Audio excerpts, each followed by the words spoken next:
Good afternoon. Good afternoon and welcome back. This afternoon we're going to have the last session and I will, without any more time, I will hand over to Anton de Grauwe, who is going to moderate. Anton is the Chief of the Technical Assistance Unit from IIEP. Hello. Now you can hear me. Good. Okay, thanks. Okay, good afternoon. Welcome back to the sessions. The session this afternoon is probably the most challenging session of this whole policy forum. So far we've been able to listen for 2 days to a series of interesting, at times provocative presentations. We participated in a number of debates on key issues. But a policy forum such as this one would be of relatively little value if it remains at that level, if it remains at the level of discussions, presentations, and games of intellect to some extent. And that is why from in the beginning this policy forum had the intention of dedicating some time to translating the insights that came out of this policy forum into an agenda for action. But that is a challenging exercise. First of all, because, of course, we will want that agenda for action to reflect the discussions that took place, but we also want to take into account other discussions, other recommendations maybe that came up. There has been a forum, the 7th UNESCO Forum for Youth, which took place in October last year, which we also need to take into account. So there is a range of inputs into such an agenda for action. At the same time, during this policy forum, the discussions have covered 3 different but still very much interrelated themes. There is the theme of conflict transformation and peace building, there is the theme of civic engagement, and there is the theme of skills development, or maybe unfortunately the theme of youth unemployment. And those 3, while they are distinct themes, at the same time they are related.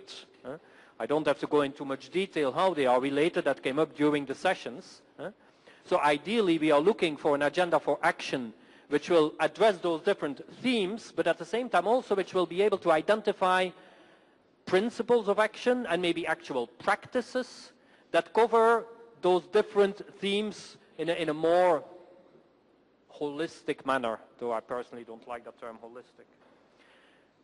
Another challenge will be that we have brought around the tables in this room 3 different constituencies, if that's the right term: youth, policymakers, and then practitioners and researchers. But each of those constituencies is not a homogeneous block. Each of those constituencies is constituted of different components and maybe even driven by tension.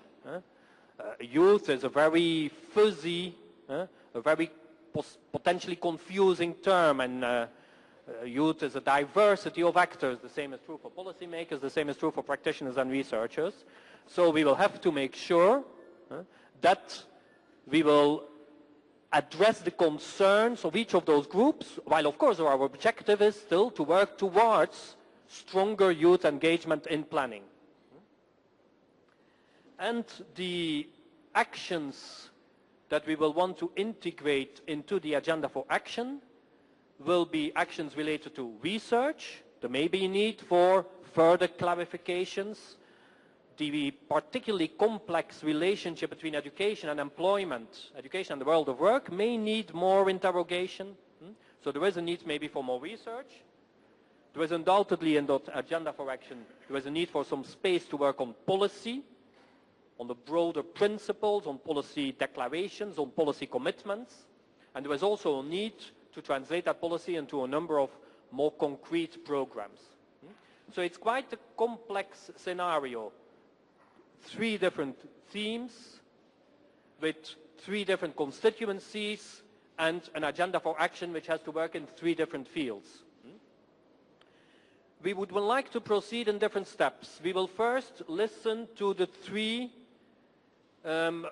reports of which will summarize, highlight the main conclusions from the sessions that we've had The first report on youth supporting education for conflict transformation and peace building will probably be a bit more complete than the second report on civic engagement, and that again will be more complete than the third report, which reflects on what took place just until about an hour ago on skills development. We will listen to those three reports. We will open the floor then for maybe 20 minutes or something like that. We'll see if necessary for some more time to listen also to the comments, the reactions, the disagreements maybe of people around the floor. We'll try at the end of this session, which should finish in about an hour, to make a very brief summary with some key elements that came up. And that will feed into the session after the tea break, where there will be a panel with different participants who are expected to some extent to declare, if possible, their commitments. So that, again, we do not only end with intentions, but we have translated those intentions into some concrete commitments. And that should bring us to the end of the afternoon, which will be around 5 o'clock at a time. I hope that that is clear how we want to proceed, and I'll pass the floor to the first rapporteur, Ms. Louise Haxthausen. Thank you. Can you hear me? Okay. Let me bring you back to our discussions yesterday on conflict transformation and peace building, and give you in summary of our recommendations. First, there were a number of issues which were discussed and feel to be common concerns and needs for policy, for programming, and for research. The first point was genuine youth engagement, and there was a feeling that when we talk about youth engagement, many people mean different things. And here the word that is important, I guess, is genuine, that youth are really involved from the beginning to the end of any processes, research program or policy related, and have a real stake at all these different stages. The second thing that came out of our discussion was that often whatever program, policy or research that is undertaken, it is not grounded in a conflict analysis which involved a diverse group of actors. I would say all the different groups we have here in the room. Also the need for commitment to consultative processes, and I think that brings us back again to the whole idea and concern about genuine youth engagement.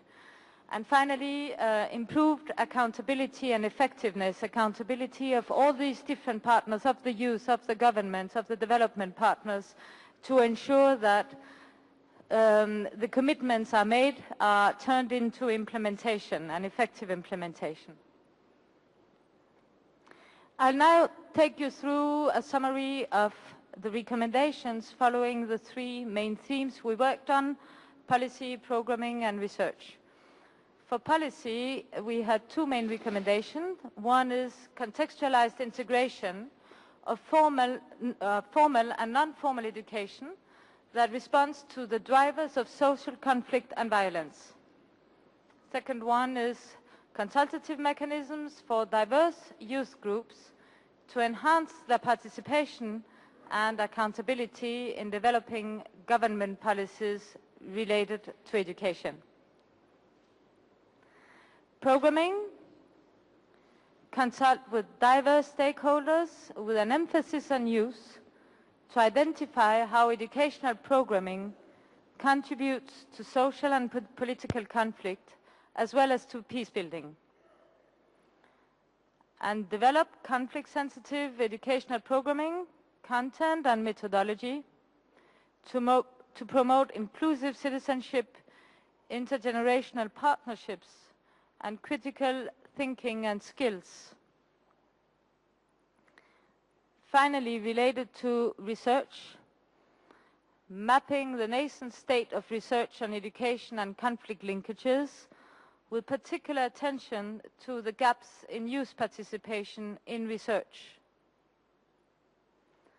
and then to enhance the conflict analysis capacity of diverse stakeholders, including youth, and use this to inform evidence-based policy development programming.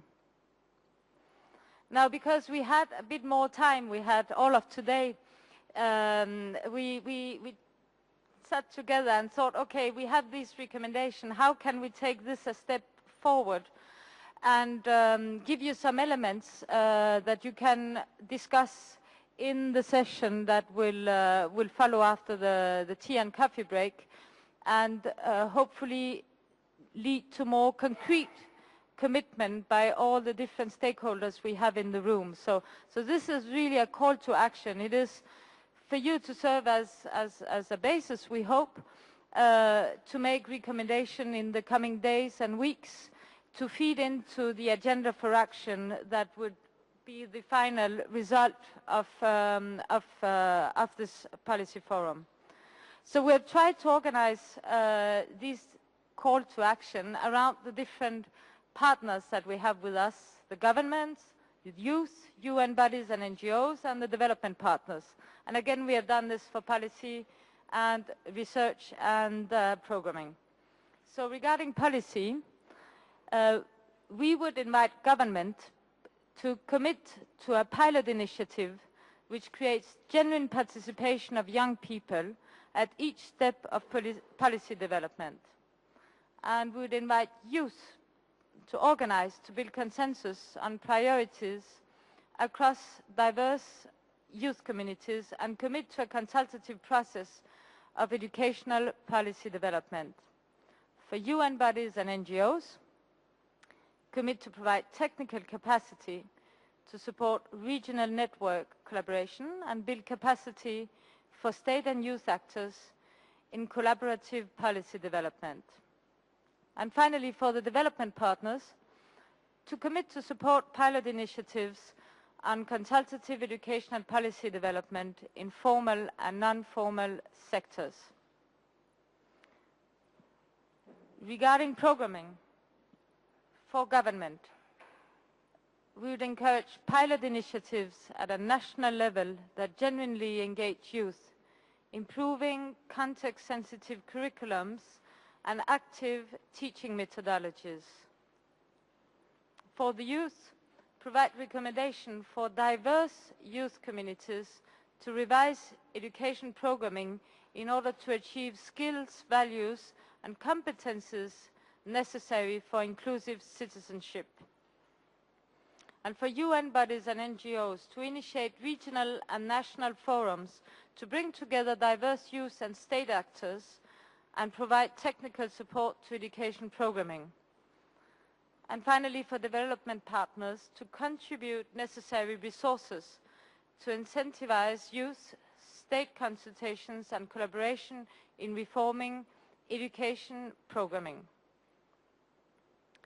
Regarding research, for the government to pilot national initiatives to analyze conflict educational linkages, partnering with youth throughout the research process.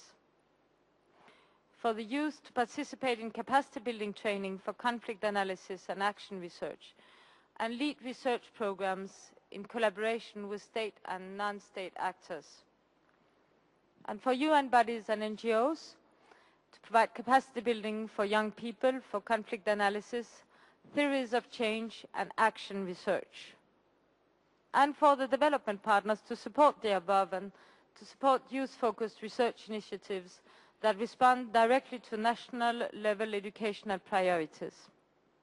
So again, we invite you to take these more concrete recommendations and ideas for action on, and that we can discuss them, hopefully start discussing them in this session and then in the session after the coffee break. So thank you very much. Okay, thank you very much, Louise. Yeah, let's give her a hand. It's not an easy task indeed. We listen then for the second report immediately to Mark Brennan, who will bring the report on the second theme on youth civic engagement. Go ahead. Good afternoon. We had a very, very long list of suggestions from our groups that we've organized into a series of ideas and threads. Some of the clear overview items that kept popping up were really kind of valuing youth civic engagement in a formal educational settings, but equally important in informal education settings throughout the community and in other settings like that.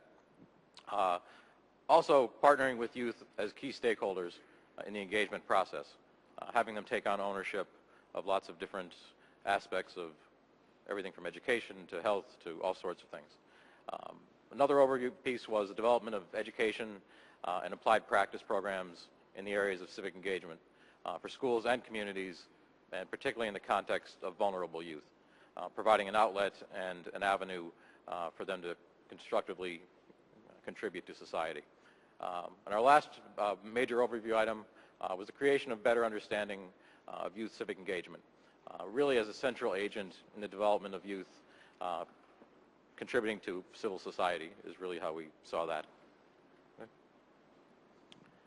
Now, in terms of our programming ideas, once again, like I said, we have many, many different aspects of things, and we tried to combine them as much as we could.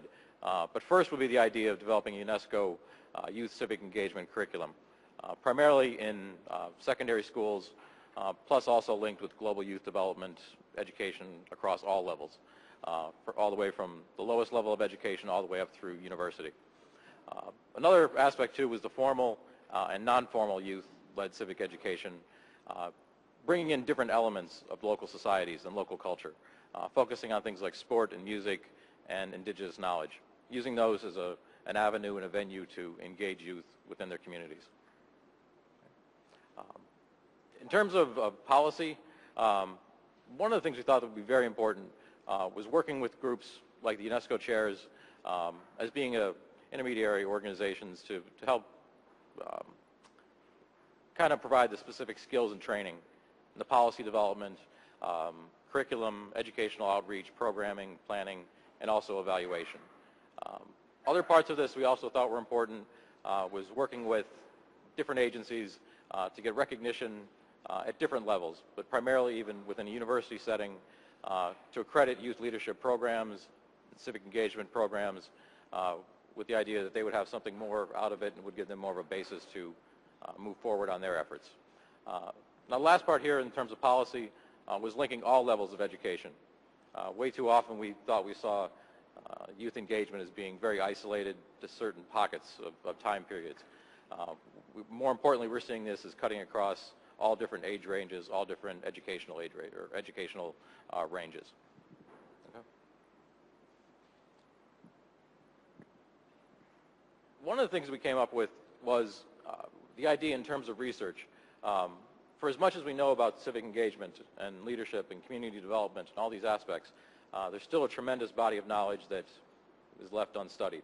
An interesting dimension that we thought we could come up with in terms of research, and this would be led by the UNESCO chairs, is forming what we were calling a international rapid response team, primarily in the areas of education and research. And the idea with this would be we'd pull together a large contingent of experts from all over the world that could very quickly be mobilized to conduct research, develop curriculum, provide education, all those sort of things, utilizing existing partnerships, but also new partnerships that would emerge out of events like this. Other things with research here, formal UNESCO partnerships with NGOs, particularly ones that are focused on youth development and community capacity building. Key aspect, too, we also want to explore is the idea of having youth as researchers and developing a clear UNESCO program within that where youth can be the main gatherers of information and use their innovation and their skills to provide information that we might not otherwise be able to get to. And then one of the last key pieces in terms of research was establishing a formal definition with UNESCO of what civic engagement is. As we mentioned yesterday, there's a lot of different definitions. The way we conceptualize it and the way it is used in practice can be very different. So we wanted to have that as another research piece. Now, in terms of our calls to action here, in terms of the program area, we would need would be UNESCO to commence the development of a youth civic engagement curriculum, primarily for secondary schools, but also that could be rolled out in different settings. Partnerships with youth and the teaching sector there. Another call to action here is the identification and really the dissemination of all kinds of promising practices in the areas, once again, of civic engagement with this focus on indigenous knowledge, music, sport, all those different avenues to engage youth and get them involved. In terms of policy, we saw a lot of different areas here where there was a need for us to do some things. First of all would be working with UNESCO, but also in collaboration with IIEP, UNICEF, other organizations, to seek some funding, really to develop all kinds of curriculum, skill sets, training materials, particularly in countries and regions where youth were particularly vulnerable, whether it is at risk of violent behavior or all sorts of other things that might be happening. Other policy actions here, working with universities to accredit all of these different programs, to provide some depth, some legitimacy, and other aspects to those. And then also working with governments to support linking this kind of curriculum and this kind of training and outreach throughout their entire education system. Once again, from the very lowest levels all the way up through university levels. Now, in terms of our research calls to action here, once again, this idea of a rapid international response team in this area, working with UNESCO to develop this, to provide some structure, programming around it, and other resources there. Now, through the youth sector, within UNESCO and with UNICEF, would be to partner with NGOs and different groups throughout the world who are doing youth leadership and community capacity building work. Another call to action would be working with UNESCO to establish models for the creation really of a cadre of youth researchers, youth activists that can provide research but also can contribute to program development. Now, our last one here was working with UNESCO to provide a definition that works for what youth civic engagement is. Based on some papers we've delivered here and some discussions we've had, a lot of that basis already exists. Okay. Thank you very much. Let's go ahead and then listen to Ms. Laura Brewer for the third report, which was prepared really during lunchtime. So maybe just a little briefer than the others. Thanks. Well, sir, is this working? Can you hear me?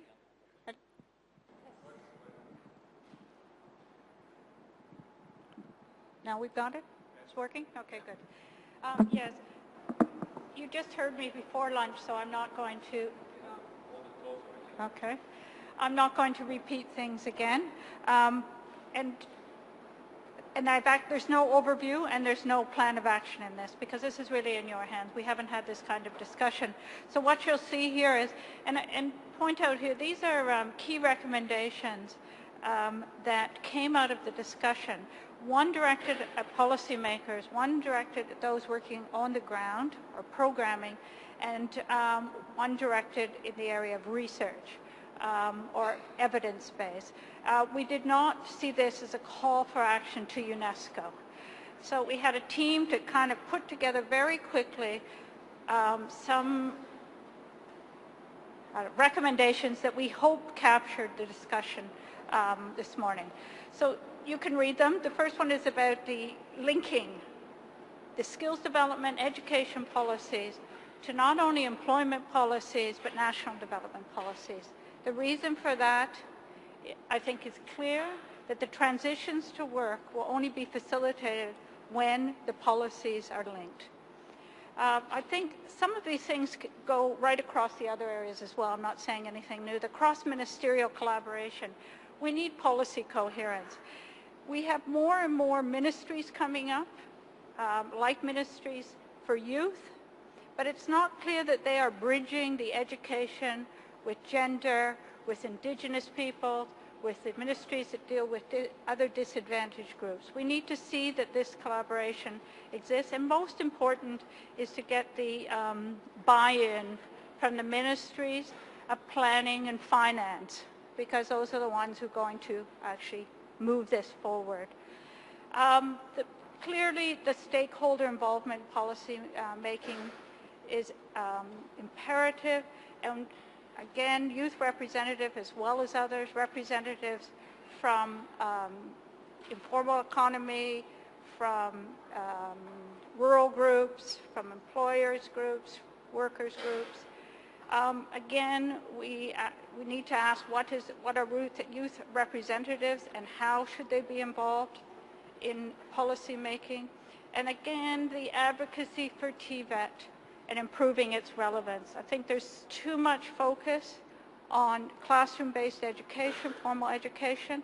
I don't think the value of TVET is as recognized, and the quality should be improved. Looking at the programming cycle, we're talking about building the capacity of youth and to facilitate so that they're more engaged in programs and policies. And when you look particularly at active labor market programs, people working on the ground to reach those that missed out on, say, the formal education and training. We often talk about second chance opportunities, but too many times those second chances are first chances, and these people are only exposed to a program that gets them their basic skills and some workplace skills. There needs to be improvement in giving guidance to young people earlier, and this could be through programming and making labor market information available. Increasing opportunities for work experience. We always talk about the skills shortage or not having the right skills, but there's too many young people raise the issue of how do I get work experience and how does it get counted? And I think that we wanted to see more and more programs and recognizing this need and including some form of work experience along with classroom-based training.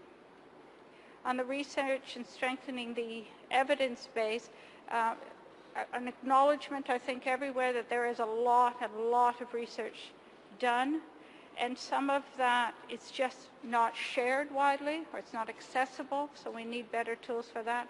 But what there was an express need for was a research to understand better the changing nature of the world of work, but maybe more importantly is the tools that allow us to anticipate the skills needs.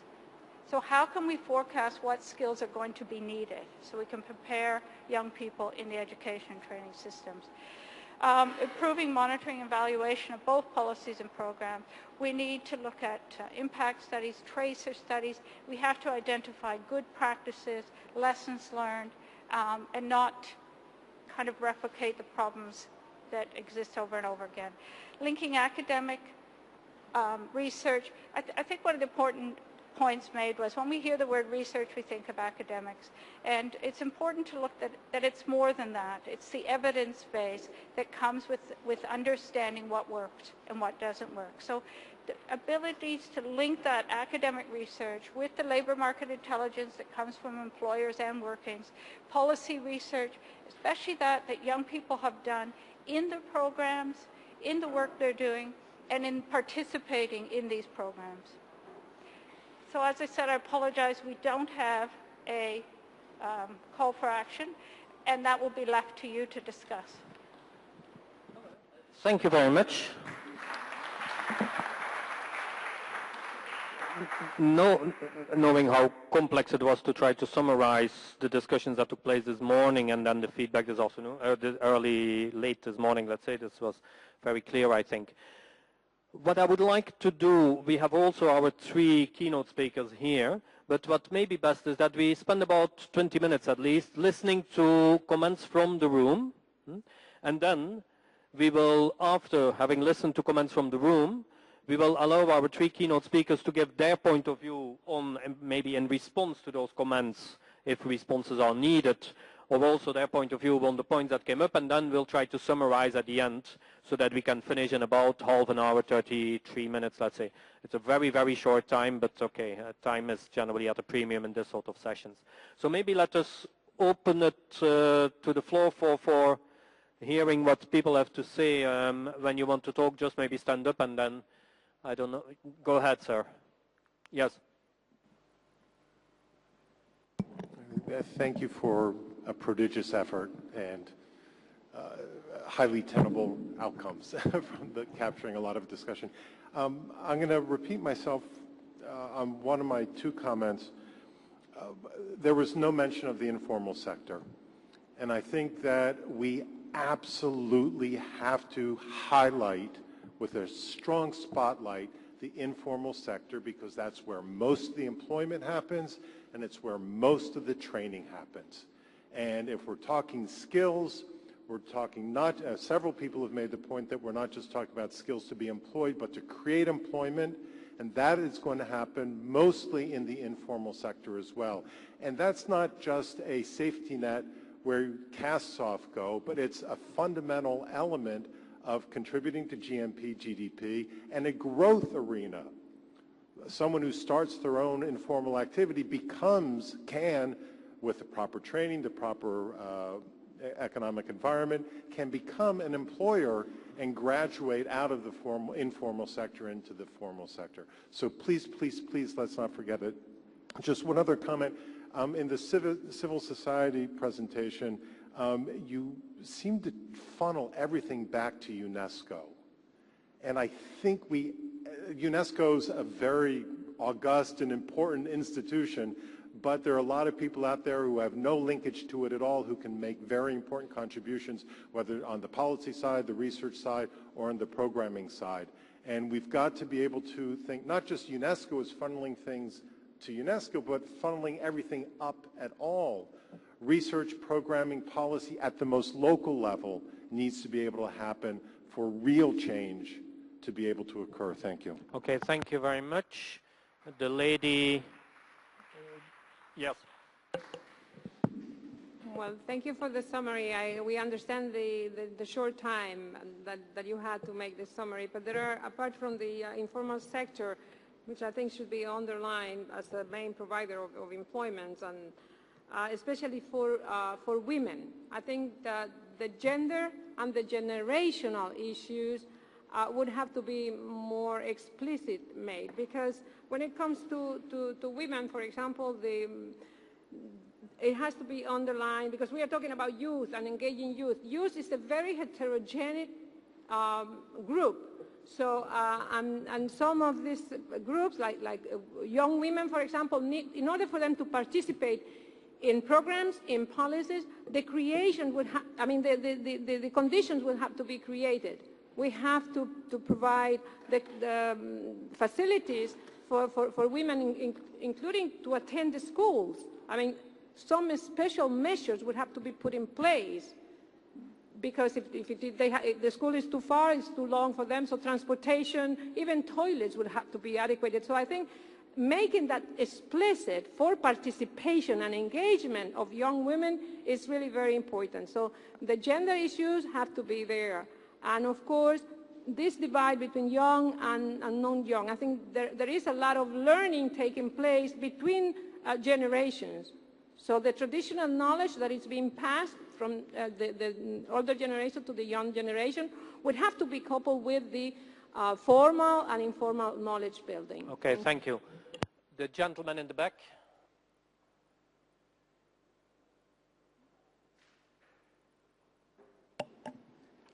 Merci de me donner la parole. Je voudrais juste mettre l'accent sur deux facteurs clés, à mon avis, qui n'ont pas été soulevés dans les différents rapports, à savoir la formation des enseignants et des formateurs, parce que c'est un élément clé, parce que c'est à travers les systèmes éducatifs que justement ces différents programmes vont devoir être mis en application. Alors il faut évaluer les différentes écoles, les différents instituts de formation des maîtres, des enseignants, pour leur donner de nouveaux outils.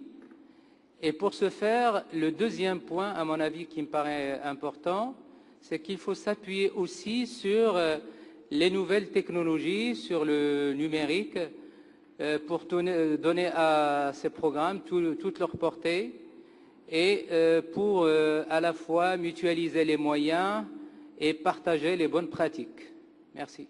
Merci beaucoup. D'autres intervenants? Yes, oui. Hi, I'm Paul Smith from Northern Ireland, and I was going to make quite a similar comment. In a number of places you listed a number of kind of methodologies for engaging young people through sport, music and so on.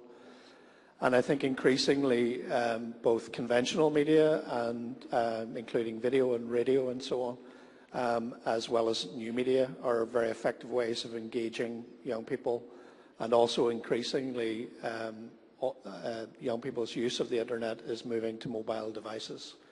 And we, as educators, we really need to think about how to reach and engage young people through those devices. I think it's a key methodology and it should be on your list. Thank you. Yes. Thank you. My name is Naren Debi from Mauritius, representing my Ministry of Education.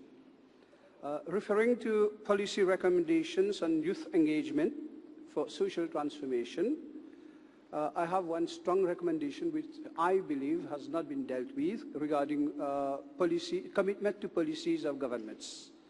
I strongly believe that governments should commit themselves to undertake all measures to make the education system completely inclusive.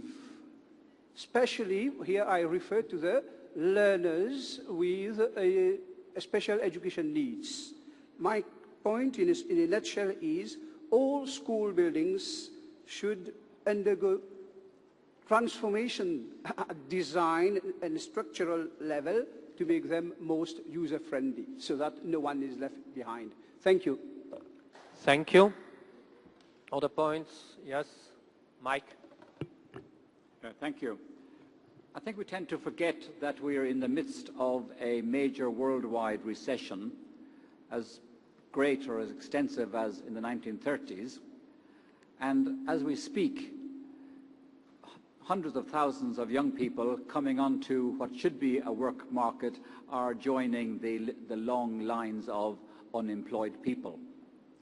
Now, this is caused by policies dictated by international financial institutions, forcing governments to adopt austerity policies, and these austerity policies are pushing existing workers out of employment and therefore creating even greater challenges to youth, many of whom in the current situation hardly see a future with a job. So I think that unless we draw attention to the fact that austerity policies are disastrous for any chance of youth development. Thanks. Yes. Yes. Merci bien. Bonjour à tous. Je me demandais, plutôt qu'une suggestion, je me posais une question moi-même. Dans l'engagement des jeunes dont nous parlons, dans l'engagement aussi donc pour participer à la planification de leurs études, des skills, je me demande s'il ne serait pas bien quelque part que nous rehaussions, que nous relevions le rôle de la famille. Un jeune n'est pas par là, un jeune a un contexte, et un contexte qui est quand même sa première société, la famille, son premier noyau de société. S'il n'y a pas une famille qui le pousse à s'engager, s'il n'y a pas une famille qui lui transmet les valeurs dont on parlait ce matin, il est difficile que ces jeunes se sentent insérés, comme on disait tout à l'heure, et skills for what? What kind of work? What kind of society do you want? Et s'il n'y a pas ça, mais en même temps, s'il y a le rôle de la famille, mais est-ce que la famille est-elle préparée pour donner cette impulsion aux jeunes à s'engager lui-même? Merci. Merci bien. Ça élargit le débat, mais peut-être en effet de manière justifiée. Oui, allez-y. Yes. Hi there. My question is in regards to what's going to happen after this report is finished and you've got all your recommendations. I'd like to know how does UNESCO propose to make sure that this report and these recommendations is a living document and not one which gathers dust, because it happens quite a lot? Yeah, it's a good question. I think we'll come back to it at the end of the session. I'll ask one of my colleagues maybe to discuss that a little bit more in detail, because the idea is to develop this sort of action plan, but after this meeting, taking into account what came out of this meeting. But I believe that we will allow at least for comments on whatever draft comes up. But some of my colleagues are better placed than I am to respond to that issue, which is an important issue, but it's to some extent a more practical issue. We'll certainly come back to it. Yes, sir. Yes, thank you. I want to share personal thoughts. I observed that there's a really great gathering of people here, some of which have considerable experience to share. When I listened to the compte rendu, I was in one of the subgroup of connecting youth and skills in the context of development, and I recognize that Laura did a fantastic job in putting this together. At the same time, I want to draw to your attention that we basically we didn't even have the time to scratch the surface. We only had 40 minutes. We were divided in 10 subgroups. At my table, I had at least, I won't give names, but at least 5 people that could talk for a few hours on the topic, and we would take notes. Of course, this is the case with those forums. We try to come up with some knowledge, and I think it's great. But I'm wary to see that knowledge limited to an overview, and I'm much more worried when I see plan of action. We're not ready. We're not there yet at all, unless we want to make other generalities. But you know, someone told at the table this morning what we're talking about. We've been talking about that for at least 25 years. There's a need for us to go beyond generalities. And again, we're just scratching the surface. So I just have a suggestion for the organizers that maybe I noticed that there was like a discussion on follow-up of this forum. And my suggestion would be to find a way to continue that discussion, to try to bring more details to the different element sketch in the overview, so that we can organize a reflection and then take some step for a plan of action that would be more comprehensive and more realistic. And I would like also to support the earlier intervention that say, okay, when we're talking about connecting youth and skills, for example, don't forget we're talking about youth, 200 million of youth who don't have the necessary foundation skills to learn anything. We're not talking about the kids in the middle income economy who are not finding jobs. It's two different type of things. And I felt we didn't have time to really distinguish between the different realities. So this is my thought and my suggestion. Thank you. Thank you. Thank you. Let us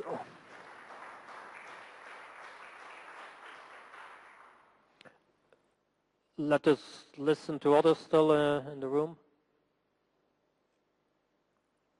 I think the point you've raised, and which is to some extent also the point that your predecessor raised, I think we'll come back to it, namely what will be the follow-up to this particular forum, and how can we make sure, as you mentioned yourself, it is impossible for a forum such as this to go into much depth on an issue as complex as planning with youth for civic engagement or for social transformation. So there certainly will be a need to continue that discussion. And the continuation of that discussion could itself be part of that plan of action. Which is a bit of a response to your question, but not much of a response, but okay. Let us see if there are other interventions. If not, we have about 10 to 15 minutes left. So what I will do is maybe first invite the 3 keynote speakers. Oh, sorry, if I missed out on somebody. Yes, go ahead.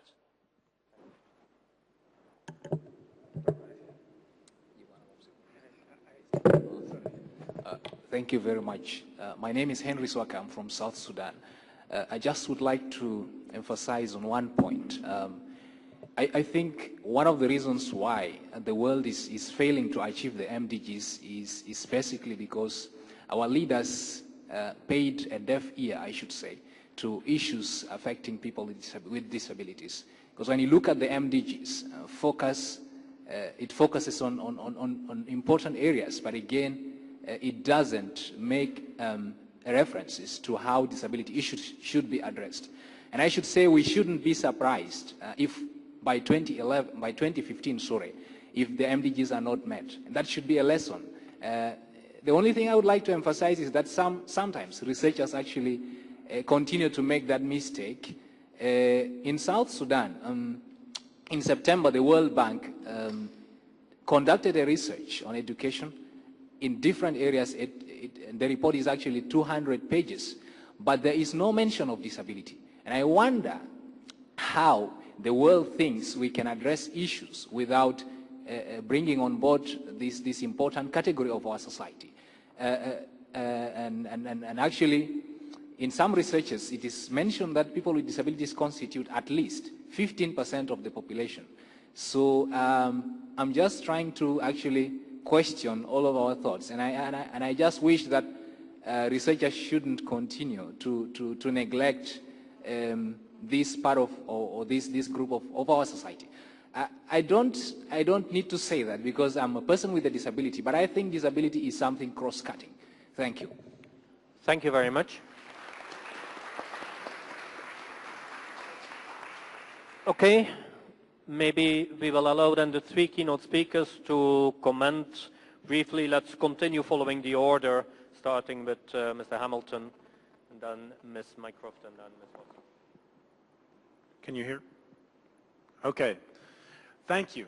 It's a pleasure. It's a pleasure again to be here, and I really appreciated the recommendations from all of the groups.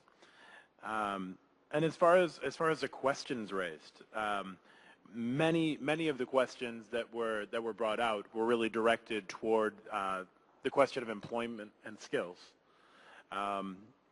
And one thing I will say, just in terms of drawing some things together, we're talking about peace building and conflict transformation, but ultimately a lot of the questions that were raised around civic engagement and around skill building in relation to the economy are crucial. Within the context of peace building, we always have to look at the short term and the long term, and the skill building issues are incredibly important in the short term in terms of being able to get employment, so that there aren't as many drivers to conflict. But then moving toward the long term, we also need to figure out how can we be more inclusive in our citizenship. And that includes issues of gender. It includes issues of disability. As far as the discussion of media, most of these were fairly general. We were trying to draw together a lot of ideas here.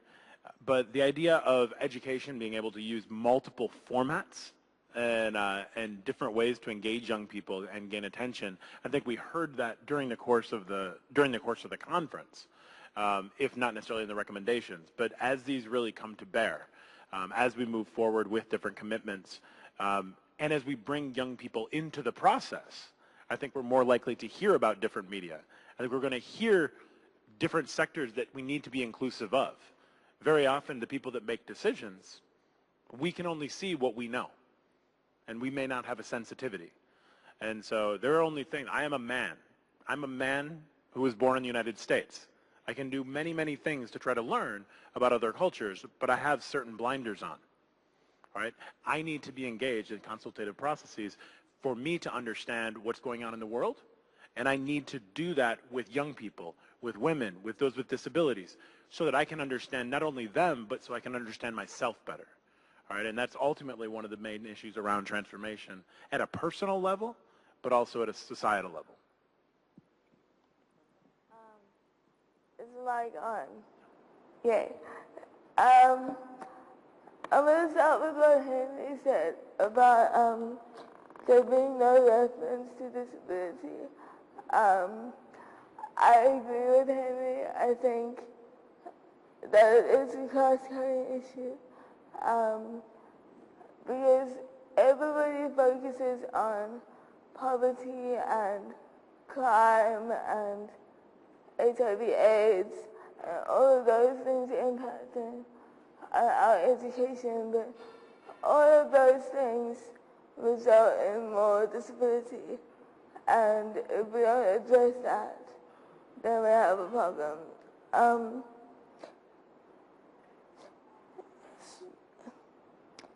With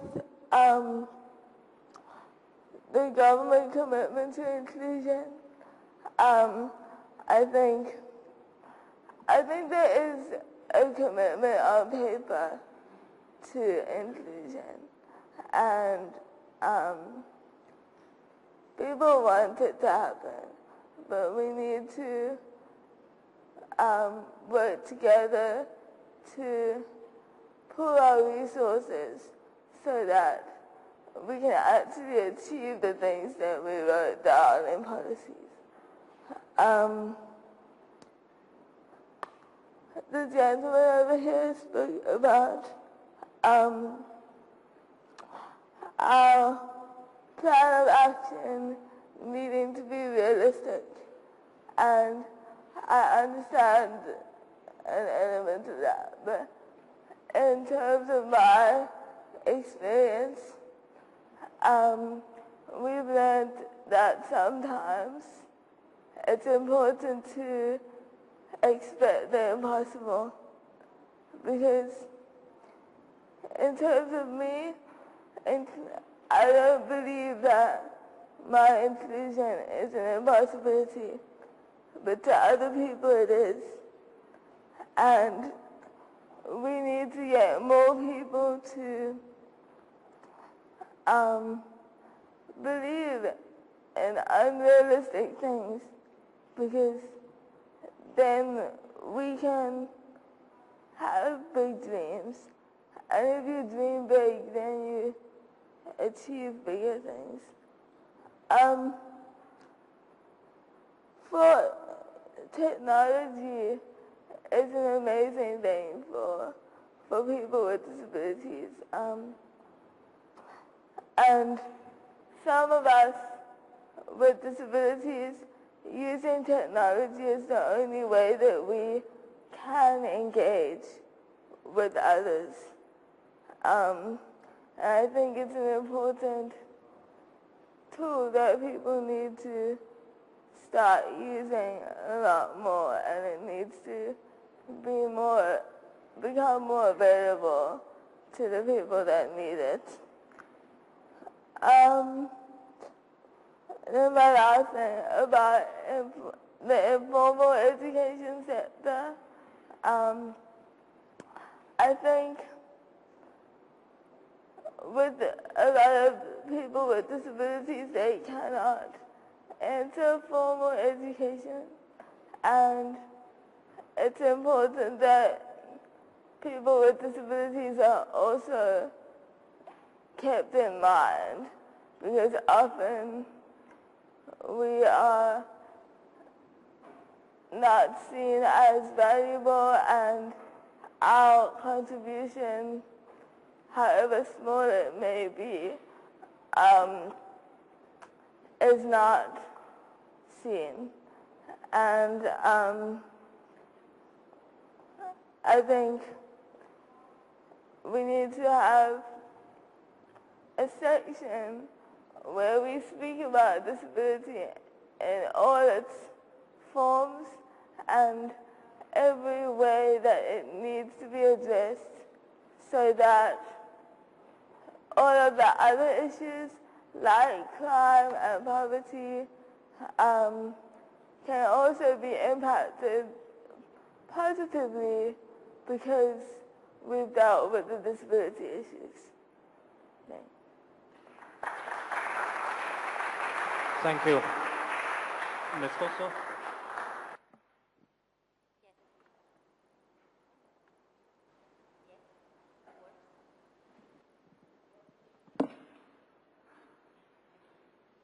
Thank you. Can you hear me? Yes? Okay, thank you very much. I saw that there were quite many questions or comments about the link between education and the labor market. The first one was the one from Josh about informal sector. Thank you very much for repeating that, because I think we never repeat it enough. It is absolutely important to have a special focus on the informal sector, in my opinion, especially because the majority of people, especially in developing countries, work in the informal sectors and do have an informal employment. They have no protection and they have no voice. That's a fact. They are not targeted by any measure by most of the governments, and they are simply forgotten. And this is really a problem, because most of the economies, or many developing countries, is based on the informal sectors. On the informal sector, I made the example of this morning of Morocco, where 80% of the population work in the informal sector. That's enormous. It means that 2 people out of 10 work in the formal sector. So yes, I think it's very, very important. And I think we raised a very, very interesting point in the group I was in before lunchtime. Someone said that it would be very relevant and important to involve representatives of informal sectors in any discussion with the government. And that is very relevant, in my opinion, because it is true that the process needs to take place step by step, and it takes time. And it is true that we need to start involving enterprises representatives and other civil society organization representatives, but also people from the informal sector.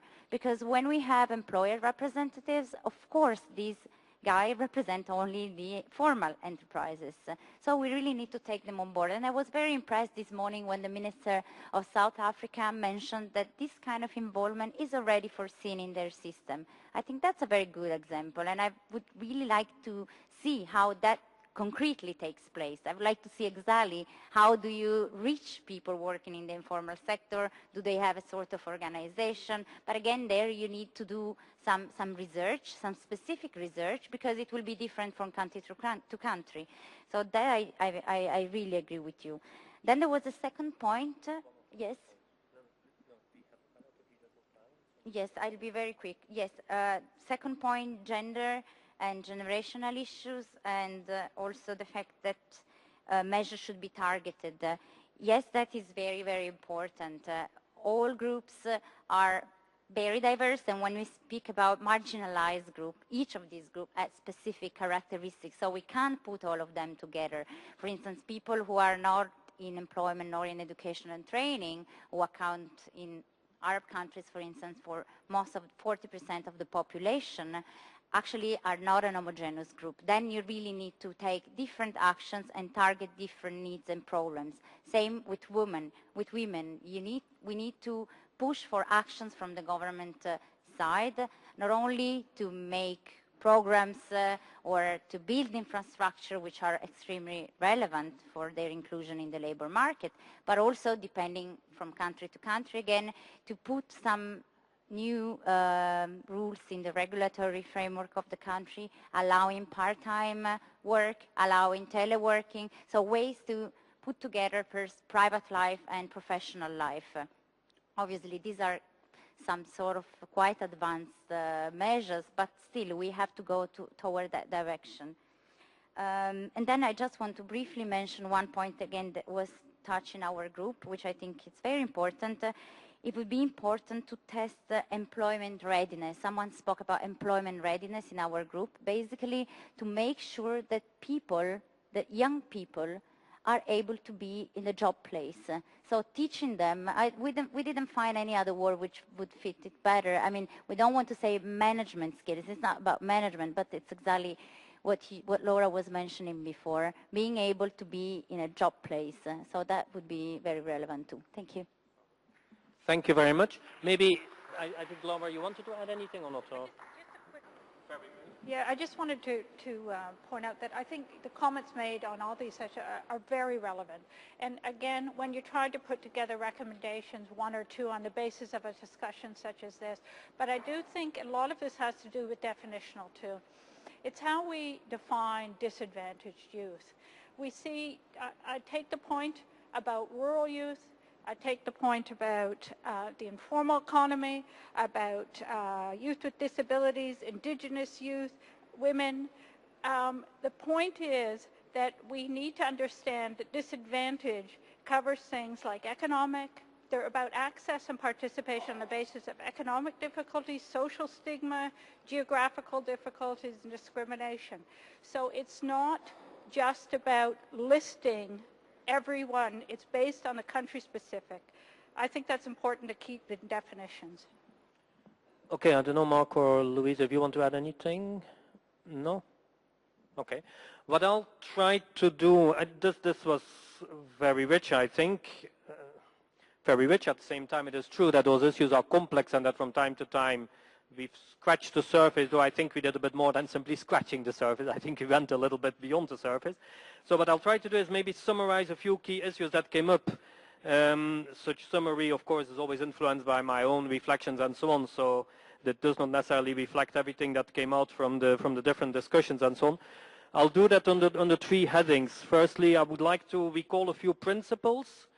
Then I want to go a little bit into an identification, let's say, of some of the policies and the programming areas because they were relatively linked, and then highlight one or 2 points about research. That's only an intermediary step because afterwards the panel that will take place after the tea break will be expected to some extent to respond to some of the issues that came up here. As far as principles are concerned, I think there were three principles that nobody really doubted. The first one is the issue of youth engagement, that there needs to be space for youth engagement, that space needs to be actively made open, and that the youth also needs to engage. But what this youth engagement actually means is not always all that clear, and there were at least two interpretations about the interpretation: engagement as consultation and engagement as participation, which are really quite different, especially when you think about policy and plan development. Consultation and participation are not at all exactly the same. A second issue that came up very much, I think Laura you also mentioned it, or Louise, is the issue of linkage, the issue of the fact that we do not really want separate sets of programs, but that to some extent you want somewhere a linked set of policies which together respond to the very diverse needs of youth in our societies, and that to some extent therefore the reflection should start from what do young people need, what does the youth need, rather than what does an education system has to offer or what does a health system has to offer. And sometimes one way of doing this maybe is in the same way as, for instance, I think the World Bank now, and the World Bank since a number of years develops a program, they have to always test the environmental impact of that program. You could imagine something similar. We should always test the impact on youth of our different programs in whichever sector they take place. A third principle that came up very much was the principle of inclusiveness, and I think it was very worthy to get those different comments from the room that this is an issue that needs to continue to receive attention. There was a fourth principle that was not that the first group actually mentioned, which is the whole issue of accountability. I think it's an important issue. I mean, youth is probably the group that is supposed to be among the most important beneficiaries of public policies. Many people are beneficiaries of public policies, but youth through their size, but also because they are not yet a very fully, let's say, I mean, because they are not yet, I'm not sure exactly how to express that, but not yet fully an adult group, are maybe more than many other groups dependent on public policies. And therefore, allowing youth to hold public policy, public service, public servants maybe, accountable for the impact of those policies on youth seems for me to be a good way going forward. At the same time, there will probably be a need to strengthen the public service so that it can offer the necessary services to the youth. But this is one way, at least also where the different constituencies of a group as diverse as youth would come together, because they together can ask for policies which will indeed have a benefit on or respond to their needs, respond to their demands. That are a number of principles. When I go more into policies and programs, there are 4 different points I want to make. The first one is that I think we've seen to some extent the reconfirmation of existing policy priorities. The importance, for instance, of stronger secondary education is certainly something that continues to be emphasized. I won't say much more on that. I found it interesting that a number of areas which probably did not receive a lot of attention over the last 10 to 12 years have been, to some extent, are being rediscovered.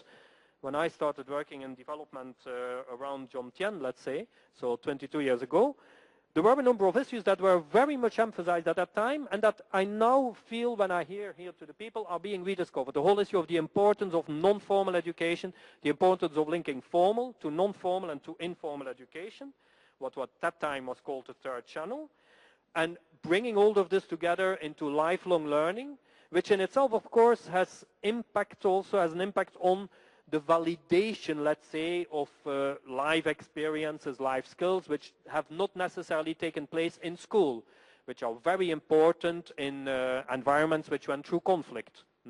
That is certainly something that has been re-emphasized. Another issue that was re-emphasized, I think, a lot is the issue of values. Values that our education systems are not simply supposed to transfer knowledge that can be measured through PISA, through TIMSS, and so on and so forth, through examination systems, but that also are expected to transmit values, which should be there to some extent the content, in the whole issue of civic engagement and so on, in the methods of teaching, but also to some extent in the attitudes that the teachers bring to the classroom.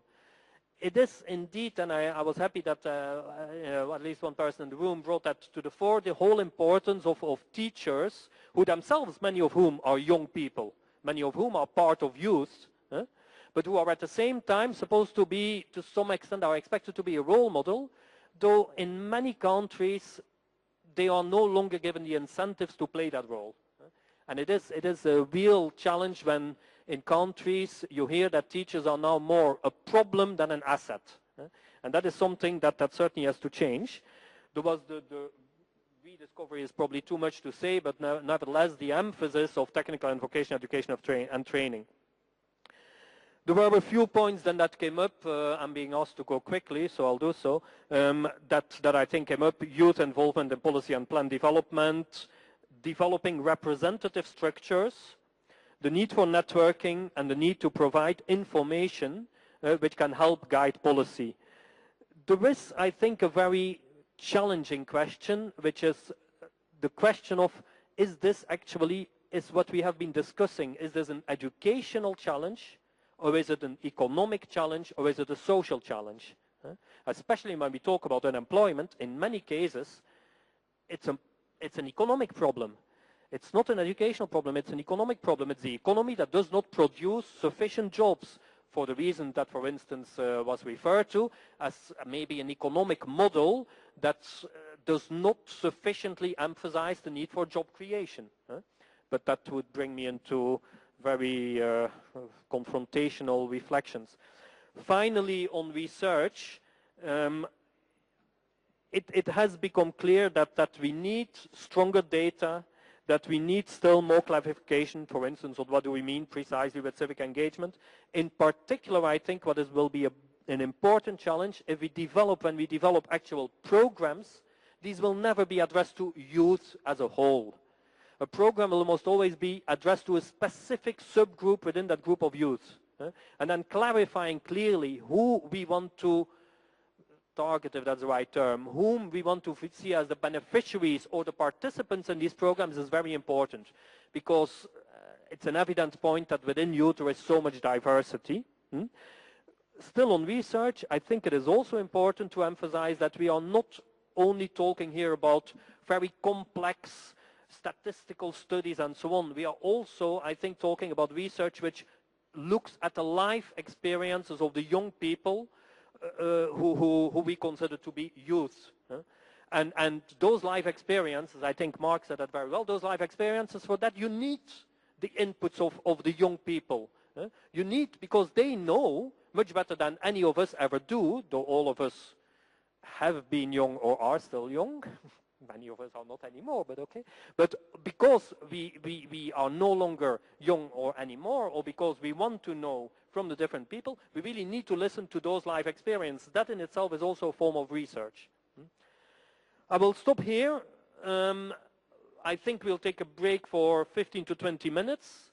We'll come back at around 4, if that's okay. We'll be a little bit delayed, and then we'll go into the final session. Thank you very much.